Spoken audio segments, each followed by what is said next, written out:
So thank you again for taking your time to join us this morning to hear more about our new FieldSeeker GIS software that's based on the Esri Web GIS software. I'm Linda Glover, the GIS Sales and Services Manager here at Frontier. I've been involved in getting geospatial data to the field and back my entire career, and I find that very rewarding to be able to help professionals like yourselves to use technology to make your jobs easier. And this is especially true in regards to the many new exciting possibilities our new software solutions have to offer. My colleague and co-presenter today is Chad Mateer. I've had the pleasure of working with Chad for the last 17 years. Chad is our software solutions manager and has earned his GISP certificate. Chad is very tech savvy and has a unique talent in interacting with customers, finding out their needs, and then communicating their needs back to the software development team. I'm sure you're going to see some of your input in today's demonstration. We won't stop and ask or answer questions. However, please list your questions in the questions section of the GoToWebinar window. And then what we'll do is send out the answers to your questions via email after the webinar.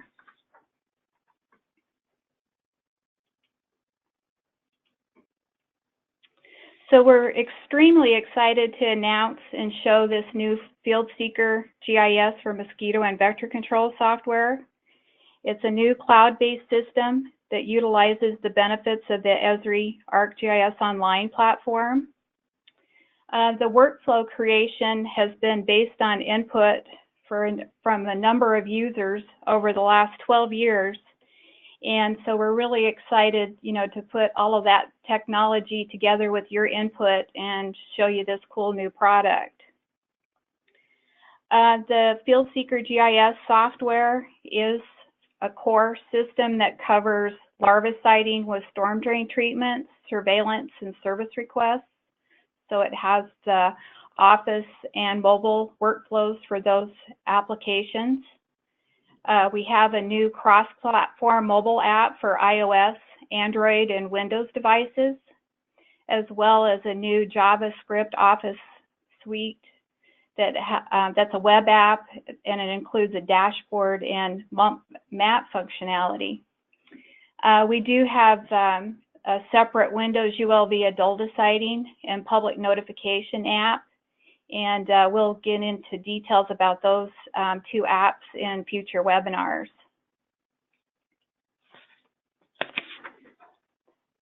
This slide here kind of tells where we started and where we're at now. We first released our Sentinel GIS software back in 2007. Prior to that, we did customize some systems for a few mosquito control districts, and those custom applications that we did give us the experience to release Sentinel as a out-of-the-box application or solution.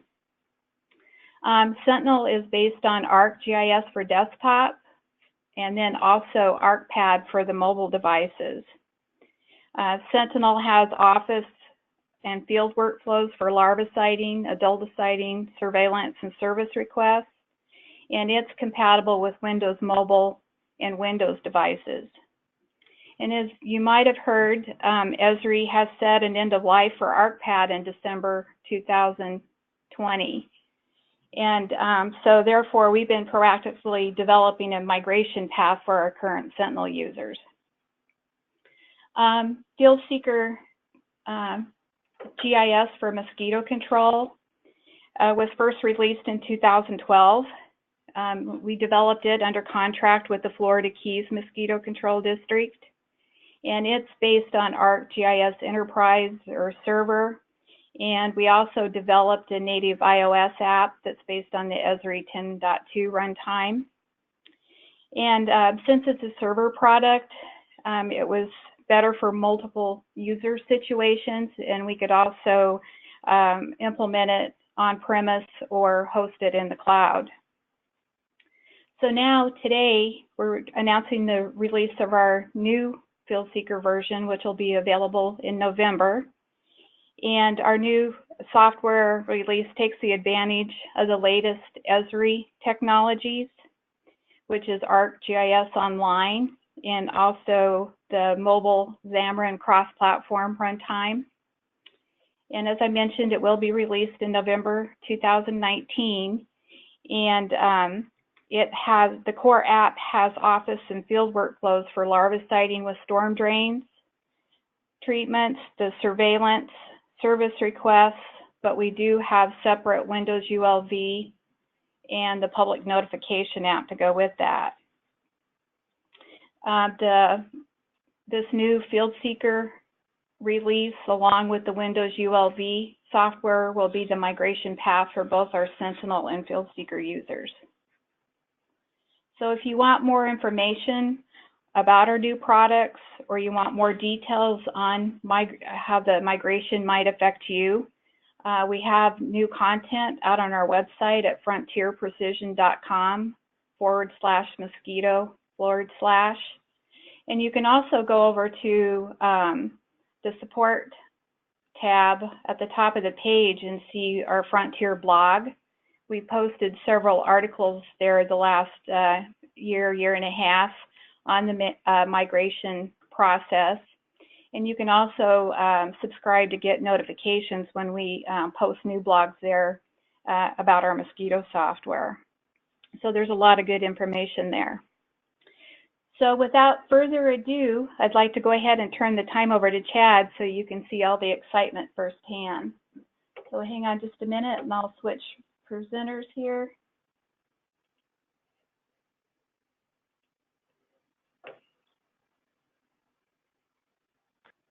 Okay, let's just make sure. Thank you, Linda. I'll just make sure that I'm showing the correct screen here. Okay, there we go. We are very excited to show the new FieldSeeker. I'll take a few minutes and show the FieldSeeker web application, the Office app, and then the FieldSeeker mobile app as well. So on the FieldSeeker Office suite, the FieldSeeker web application, it's a hosted web app, and it runs in any browser. And what the user will see when they log in depends upon their role. So I'm going to log in as an administrator. Administrators see everything. Comes to a landing page with some widgets to see some recent statistics for inspections, treatments, and service requests. Then the user goes into the workflows depending on what they're doing. Administrators have everything, including configuration and maintenance tasks. If I log in as a supervisor, I see slightly fewer things, but I still have access to product inventory, reports, and other tools. And then a general user has access to service requests, review tools, the map and lab tools, but not to any of the configuration tools or the reports. So I'm going to log back in Chrome here as an administrator. And one of the key points of feedback that we had from customers in the past was not to just take us into a map with everything on it and all of the options and menu tools. So that's why we've come to a landing page, a dashboard, and we can just go into the workflows that apply to what we're doing. Just to give you an idea of the look and feel of the new app, I'll take you into several of these different workflows. I'll start with, for example, the product inventory. Product inventory is a functionality that wasn't present in Sentinel, but it's part of FieldSeeker. Basically gives you the ability to see all of the inventory that's on all of the trucks and in any of the warehouses. A supervisor or a manager of chemical depots can view all of the information, record transfers between locations, and also enter in reconciliations and review transactions as well. The field application, as we'll see later, has some of the same tools, but just for the current logged in user. So if I'm a user in the field, then I know what the inventory is on my truck. Here in the Office app, I can see what the inventory is for any location. So inventory is a key part of the functionality in the FieldSeeker applications. I'm going to take you into reports, and just show a few examples of reports. There are about 30 reports packaged up with the application. The reports use the Microsoft CLR report templates. What that means is that additional custom reports could be created and implemented into the web app. It's going to show a few examples of some basic reports that are part of the system. For example, the chemical use summary report. Getting the totals for chemical use and product usage is always critical. Field input is obviously we need to pull the data back out. So chemical use summary as an example, all of these reports can be exported out to different formats. Take a look at another example, the action required report. And all of the locations for field larviciding, for example, have kind of a next inspection date that gets set based on activities and treatments. So this report will show which sites require some kind of action, and that can be printed out. Just one other example here in service request, we'll look at a summary of service requests for the past few months. And this will give us a count of all the different requests by type and by zone. And again, we can review that information and export it out. Just one note about reports. As I said, about 30 reports kind of packaged in based on what's been in Sentinel and FieldSeeker in the past. But as you'll see when we get into the map tools, a lot of ad hoc reporting tools in the forms of queries and filters are available, as well as the dashboard where we can see kind of key statistics. Additionally, the ArcGIS platform provides additional tools for reporting, such as insights for ArcGIS, and that'll be highlighted in an upcoming webinar as well. I want to take you into lab tools. Lab tools is one of the key parts of the Office functionality, entering in adult mosquito trapping, larval samples, and sample collections. Samples would be blood, tissue, or specimen samples. The adult trapping will basically show us all of the trap surveys that haven't yet been processed. These tools are designed for just data entry for what's being identified in the lab. So if I've had traps recently retrieved by trap runners, they can record that they set and retrieve traps in the field in the mobile app, or that can be recorded by the office, by the lab entry person. They can just record a new trap survey for any given trap site. Species and abundance entry, basically pick the trap survey, start entering in the species counts, and if the species is one that you track for testing, then you can generate pools and enter in lab results. And the same is true for sample collections. You can enter in lab results. Larval samples is just identifying the species and species counts, and those are tied back to the inspection and to the site that they were taken from. So this is pretty full-featured and we based it on examples like the California Gateway in terms of the data model. And this data, once it's entered, can then be retrieved on reports, as well as viewed in the map with some of the map layers as well. I'm going to take you into a couple of the workflows that use the maps. One example would be service requests. Some of the mosquito control operations do thousands of service requests throughout the season. And so the process to create service requests needs to be something that's pretty fast and pretty easy. So what I'm going to do is just show as an example, looking up an address and then creating the service request. The map will show all of the current sites and all the rest of the things, but the basic workflow is type in an address,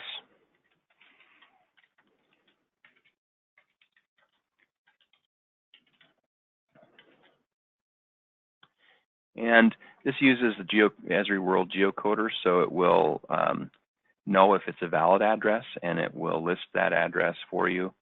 Basically takes you to that place on the map. You can create the service request right there at the geocode, but as you see, geocoding often puts you on the street. You may want that at the house, so we can click on the house location instead. Create the service request and enter in a minimum of information about the request. Basically, date and time, possibly the type. I'm going to mark this as assigned and pick the type. and assign it to me, and then save that.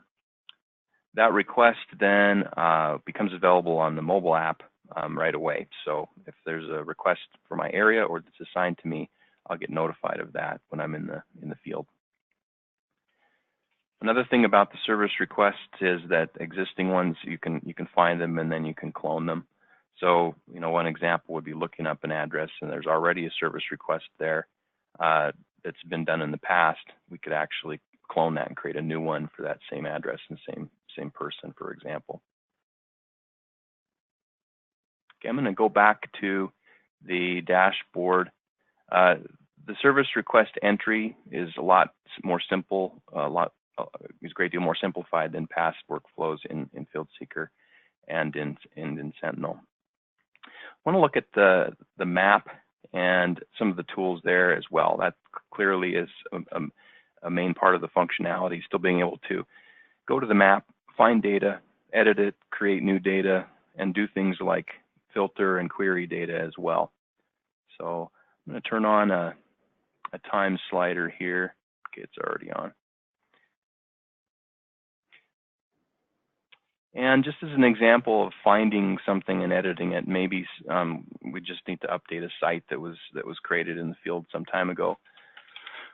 Basically, when we type in something, we can search by name for our sites as well as addresses. So if I want to pick a site, find it, and just looking at the site, I can get all the information about this site, including history of inspections and treatments. So here's all the inspections that have been done on it, sorted by date, and I can find out the most recent information. It gives me what was done.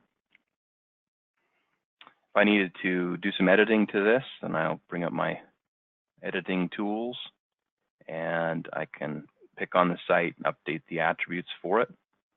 Also have some options to kind of reshape it. So maybe I just want to make this a little bit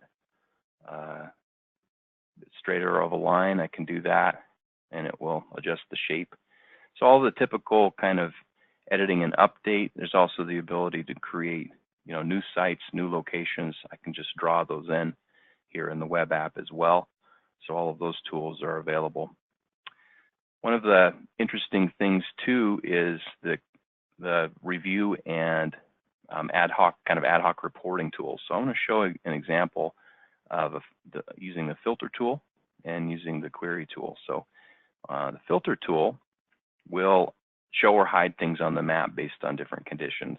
So for example, if I wanted to filter the polygons based on everything with this in the name, then when I do that, it will show only those polygons that fit that. And I can do various conditions here. I could do it based on priority or use type or habitat type, or I can go in and create a custom filter and do anything that I like.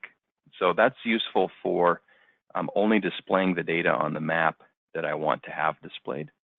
And then this map, of course, can be exported out. There's a print widget that lets me print this to a PDF, and then I can do different things with it. Similar to the filter tool, there's a query tool, and the query is more to get results and then do something with those results. So for example, if I wanted to find all of the service requests that are currently assigned, then I can do that. And what it will do is it will highlight all those on the map for me, list them all one by one, and I can review them one at a time. It'll take me to that place on the map. And I also have the ability with all of these results, I can export them out to a CSV file so I can look at them in Excel, or I can select a bunch of them and assign them to somebody or close them, view them in an attribute table so I can look at all the details and so on. There's lots of flexibility in this query interface, allowing you to find the information you're curious about and then do something with the results. In addition to those sorts of tools, we have the usual tools that you would expect in a map, an Esri map-based tool set, so we can change base maps, for example. We want to see things higher contrast. The topographic base map includes user-contributed GIS data, so there will often be building outlines and other more detailed information. Light gray is just a nice high contrast theme, so you can see your own data on top of it. The one that we use by default is the imagery plus transportation labels, so that'll show the street names as well as good quality recent imagery. We also have, of course, things like measure tools, so we want to be able to find out the area or the length of something. We can do that and get the measurements. So those things are all part of the kind of core app. A couple other very nice things, though.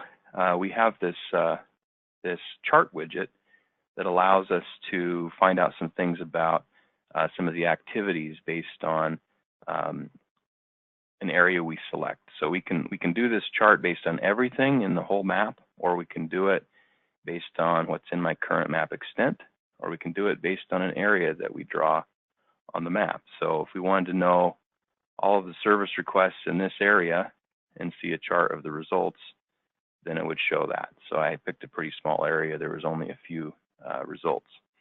Let me come out to a larger area, and we'll do based on the extent of the map. So we can just see a different example. So when we apply that, we will get a couple of different chart views. I still don't have that many. That let me see the counts, basically, 26 service requests in this area. And so we have similar things for the different activities as well. If we wanted to see all the treatments for a given area and get counts, then we can do that, and it will show. Let me do a slightly smaller area. It will do counts by field tech, for example.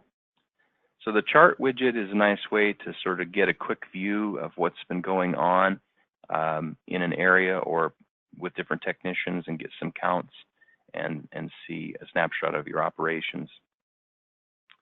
Another useful widget that helps to slice and dice the data that's been entered is the info summary. And so on the info summary, we can look at activities by type as well, and it'll give us the total counts. And then it will break those down either by field tech or by zone, for example. Then we can drill down and start getting the details for the individual records. So for example, by tech, and then we can look at the details one at a time, and it will take us to that place and get the details for that treatment or for that activity.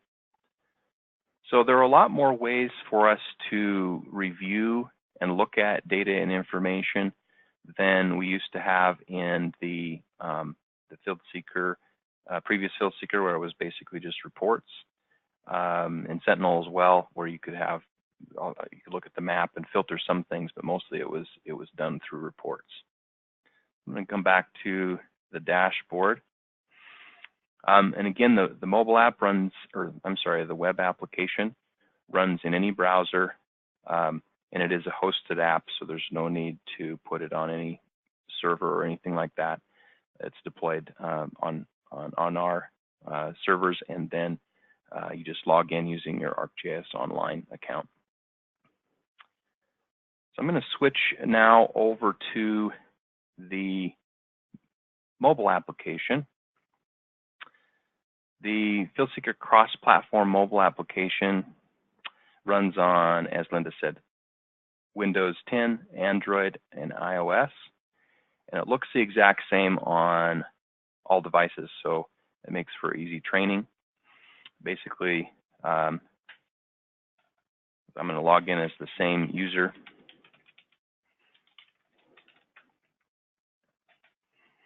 This is using an ArcGIS Online login. Now, as I will demonstrate the software, this is using a real-time connection.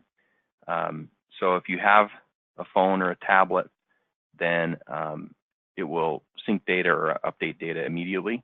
But it is possible to also use the application in an offline mode.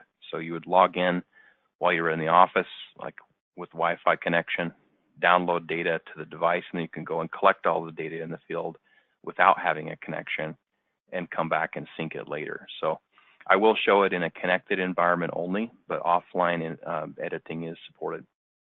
So when I go to log in, it tells me something about my truck. It says that this truck I've selected is not assigned to me.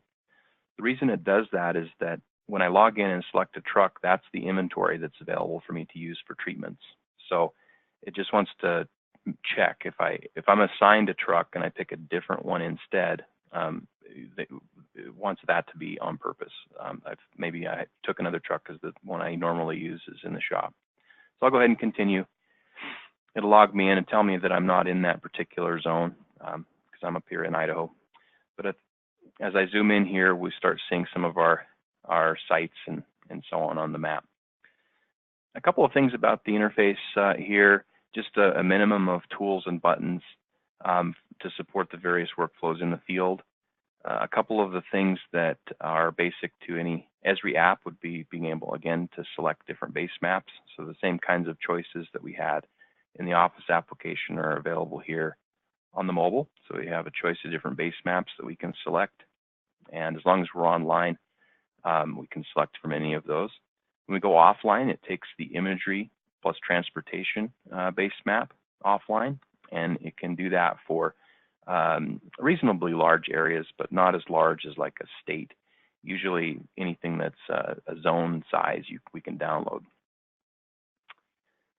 I'm going to show a few of the workflows in the mobile application to give you an idea of the look and feel here.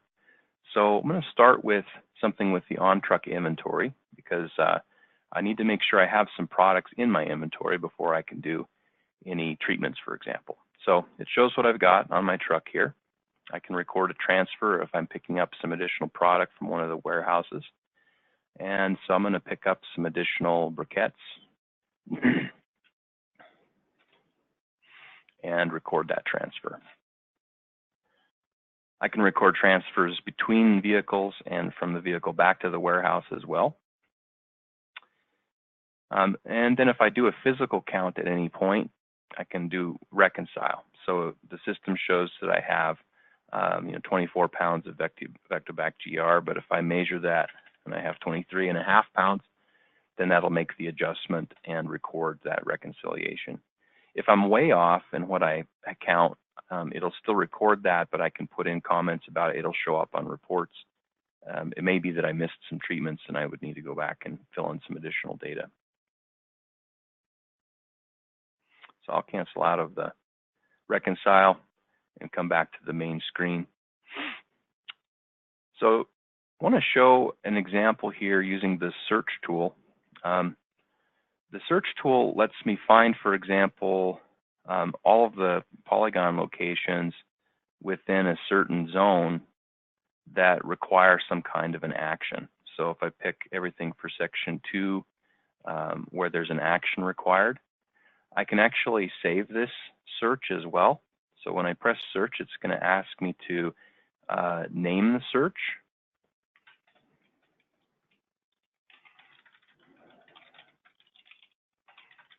And then I can come back in later and just reperform that same search by clicking on the named search.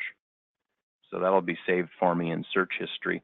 This then lists out all of the locations from nearest to farthest away that require some kind of an action, and I can even filter those on the map, and that will highlight them all on the map for me. So I have some tools here to sort of develop a task list, and as you saw on the search page, I can search based on just about anything, priority, habitat, etc. And it's just an easy way to see what work may be remaining nearby. So there's a lot of polygons in that zone that require some actions. It's going to highlight them all. As I work through an area, I can periodically rerun that search just to make sure that I haven't missed anything. So I'm going to turn off that filter just so it doesn't have to draw all that stuff. I want to look at the activities that are supported. So the site visit is the inspection, treatment, and larval sample. We'll get in and show that. But these are the other activities that are supported as well. So a variety of field surveillance activities for traps, landing count, samples, a couple special ones for QA activity, field scouting, and miscellaneous activities in time. And then we'll also show storm drain treatment as well. So I'm going to show a site visit Actually, let me zoom in a little farther, so I'm just showing just a few sites here. When we go to Activities, Site Visit, it'll list the sites that are in the map from nearest to farthest away. I can pick the one that I want to do. The inspection, I can attach pictures, select habitats that I inspected. So if there was multiple habitats on that site, I can select that. If it's a backyard or something, I can also specify containers that I inspected. Start time, general conditions. Let's see, we'll put some in there, and then we can put in the dip counts. And then the stages, if I found any larvae, actions taken, additional comments, and the next inspection date gets calculated for me. If I picked up a larval sample, I can just add the sample, put in a sample number. I can put in a field identification to the genus level if I would like. Once I submit that, then it'll be available later in the lab tools for me to enter the lab identification on that. Add a treatment, and the treatment will let me pick the products that are available for me on my vehicle. It will not let me put in more than I have available. And it will also check to make sure that the product usage is appropriate for the area.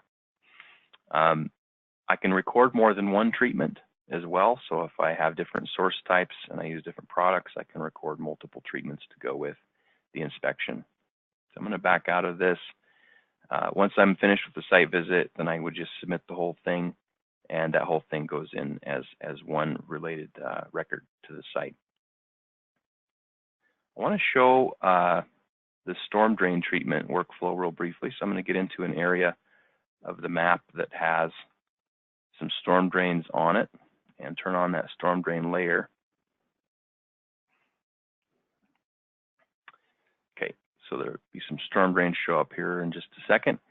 The storm drain treatment will let me do treatment for a bunch of storm drains as a group, or I can treat one at a time. So let me go into that storm drain treatment workflow. I can select a group of storm drains and basically draw around an area, and then it will let me specify the product that I'm using for that area. Oops, that's not cool. Let me log back in. It bombed me out.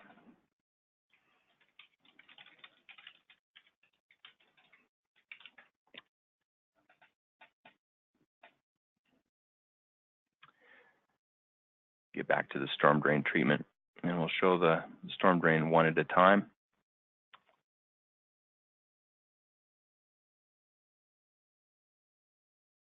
Sorry about that.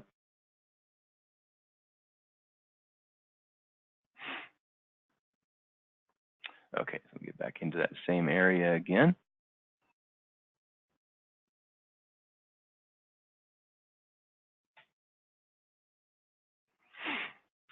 And come back to storm drain treatments one at a time. What that gives me is the ability, just as we drive, walk, or go on the bike or the truck or whatever, to mark treated or to mark dry or add a new one, and then at the end of it to check out the totals of the briquettes that I used, for example. So the storm drain workflow is, those of you who have used Sentinel have seen this before. This is now built into the core FieldSeeker app as well. It's intended to be fast and one button press for treatments.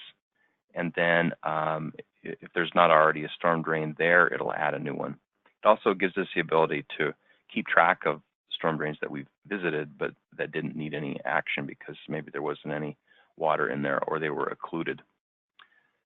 So lastly, on the mobile app, just want to show the service requests as another example of a workflow. The icon down here that shows 3, that's the service requests that are pending for me. These are the ones that are assigned and I haven't yet done anything with them. If I pick one of these service requests, I can see the details for it.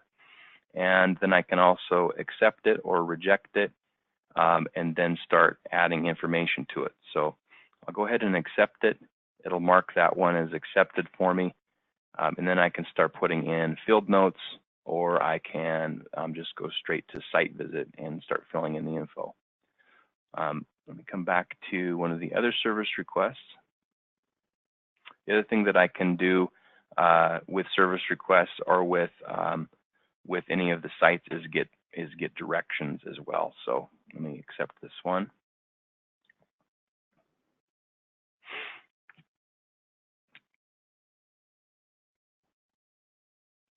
And I'll pick one of the sites from the map here instead.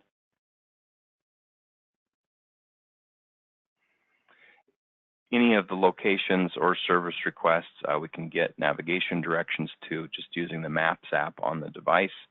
So if we click on a site and we want to get navigation directions to it, since I'm on a Windows device, it uses the Windows Maps app and it'll give me the directions.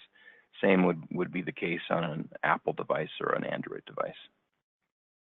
So that's just a few examples of some of the workflows and the look and feel of the mobile application. Again, Android, iOS, or Windows 10, and it looks the same on all the devices. And so it would be available through the app stores. So I think at this point I've used up the time that I had for the demonstrations. I'm going to turn it back to Linda, and then we'll wrap up with a few more thoughts, and then we'll see what time there is left and respond to questions either here or after the webinar. Thanks. Chad, did you want to go ahead and do your poll? Oh yeah, I meant to do a couple of polls. I'm sorry about that. So we just wanted to find out if you're already using ArcGIS Online. So we're going to put a poll up here and just see if you're already using ArcGIS Online. We find that more and more of our customers have had some use of ArcGIS Online, although that isn't always the case. So thank you for voting on that or responding. Looks like about 80% have responded, and it looks like it's about 50-50, yes and no. So one of the advantages of that WebGIS is just being able to share it with more people in more ways, either inside your organization or even with the public. So it looks like about 90% have voted, and it's pretty much 50-50 yes and no. So the new system does use ArcGIS Online. All the data ends up being stored there in the Esri cloud. So no more local databases that have to be backed up or on a server somewhere. And also, it doesn't matter if 5 people or 500 were using it. You can have as many people as you need to accessing the data at one time. So it eliminates many bottlenecks, but it does require ArcGIS Online with the new system. Okay, so it looks like most people voted. I'm going to close that poll. One other poll I'll ask at this point is regarding whether you're already using smartphones or tablets or the Mesa 2 Windows 10 tablet. Some operations and districts don't use smartphones for all their employees or field people. In some cases, some people have them, some people don't. But if you're using them at all in your organization, we just want to find out about that. That new cross-platform app targets pretty much any high-quality kind of recent issue phone or tablet, and then of course the Juniper Mesa 2 tablet, that rugged Windows 10 tablet. Those are the ones that we've been targeting. If you use a tablet or phone and aren't sure whether our software will work with it, we do maintain a list of devices that are approved with the software, so you can contact us and find out for sure. If it's not on our list, then we can arrange with you to test it and make sure that the software is going to work well on it. Okay, looks like about 80% have voted. Most people are using some kind of a phone or tablet or Mesa 2. About 80-20, 80% yes or so, 20% no.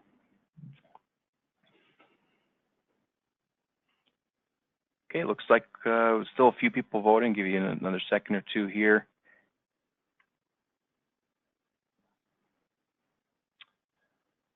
All right, looks like the majority have voted on that poll. Thank you for that. I'll go ahead and close that poll. Okay, and with that, I think I'll be able to turn it back to Linda. Thanks, Chad.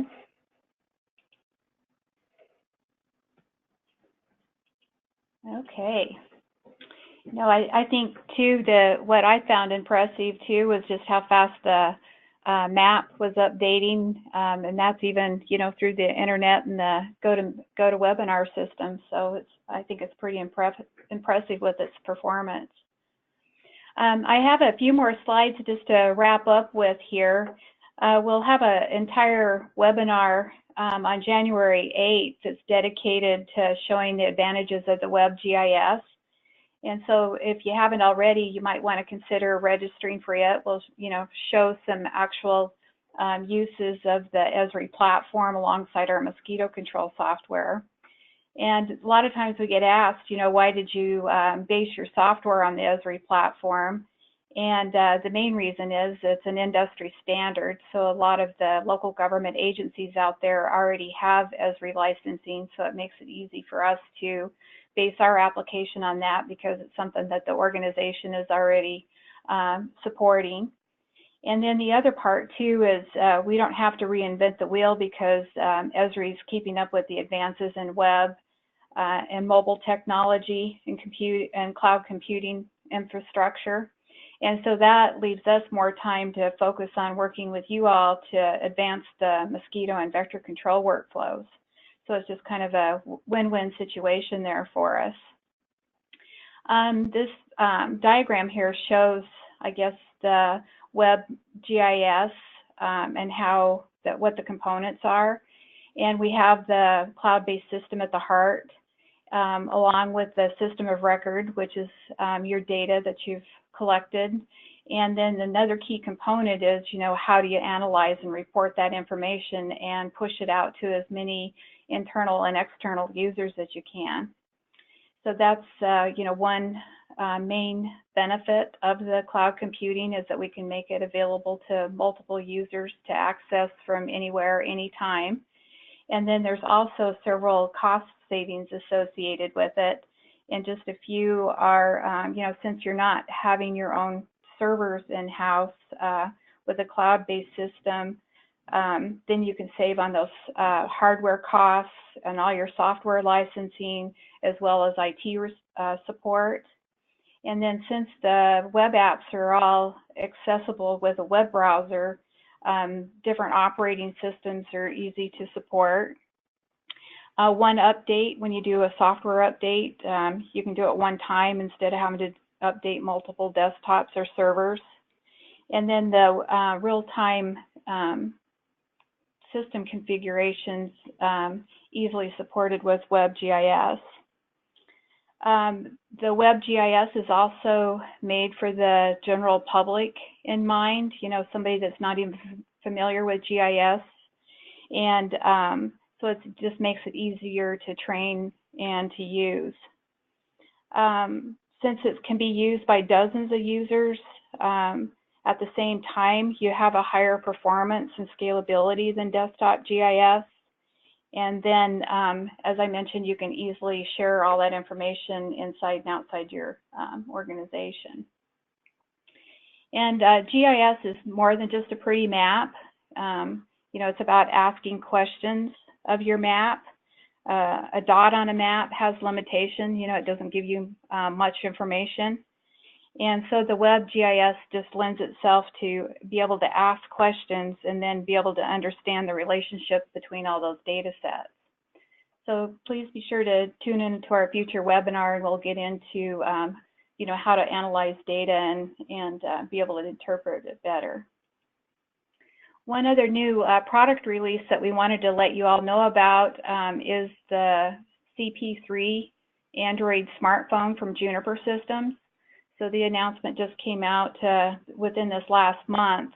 And so it's a new rugged Android smartphone. So it's totally waterproof, drop proof. It has a 5.5-inch display.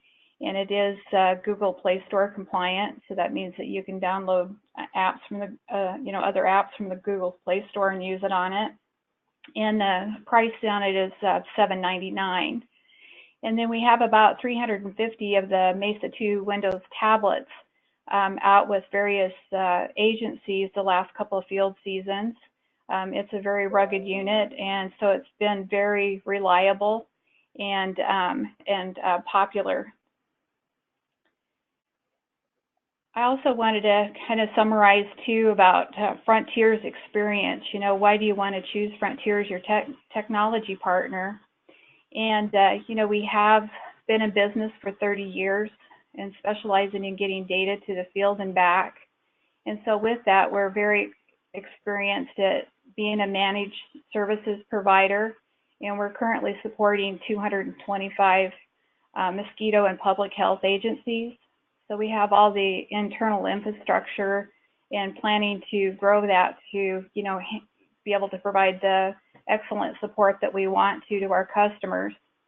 And we want you to be able to rely on us to handle the technical stuff so that, you can just do your job as far as focusing on those mosquito control activities. We have put in a formalized help desk, so you can contact us over the phone, email, chat, and web to get help. We have technicians on standby that will be able to answer you immediately up to 2 hours. And then we also provide, when you purchase software from us through the annual maintenance, we provide all future software updates at no further cost, and that'll get you all the new features as well as any bug fixes in those releases. We are an employee-owned company, so we are poised for continuing growth, and we do have a dedicated roadmap for more software and new features to come. We can't be successful without our partners. Clark is our exclusive sales representative for our mosquito software. So if you have any needs, let your local Clark representative know, and they'll be in touch with me and Chad, and we'll get back with you to help with your needs. We've been a longtime Esri Gold partner, and the Gold status just means that we have our products technically aligned with Esri's development roadmap, and so we're privy to what they're going to be doing here in the future, and so we can make sure our products can utilize those the new functionality coming from Esri. We've been a Juniper partner since the 80s, and they're continuously manufacturing reliable equipment, and we can't say that about all the manufacturers, which I'm sure that you've all experienced in one form or fashion.